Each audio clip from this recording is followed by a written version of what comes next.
برادران، ان ساری چیزوں سے ہمیں سمجھنے کی ضرورت ہے کہ اس وقت پاکستان کے اندر وجود تشیع بہت بڑے خطرے سے دوچار ہے۔ آج اگر ہم نے اپنے وجود کے تحفظ کی کوشش نہ کی تو کل کے بارے میں کچھ نہیں کہا جا سکتا۔ خدا ہمیں توفیق دے کہ ہم بیدار و ہوشیار ہو جائیں اور پاکستان کے اندر مذہب اہل بیت اطہار علیہ السلام پہ خود بھی پابند رہتے ہوئے، اس مذہب کی پاسداری کرتے ہوئے، اپنی جان ہتھیلی پہ رکھ کر میدان عمل میں ہمیشہ آمادہ و تیار رہیں، صحنۂ عمل میں آمادہ رہیں، اور جب تک زندگی ہے حق پہ عمل ہوتا رہے، اور زندگی جائے تو حق پہ قربان ہو جائے۔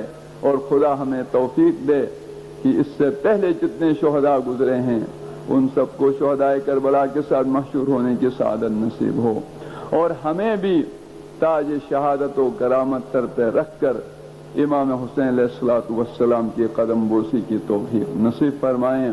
میں بار دیگر تمام حضرات کا، علماء کرام کا، آپ تمام کا تہ دل سے شکریہ ادا کرتا ہوں۔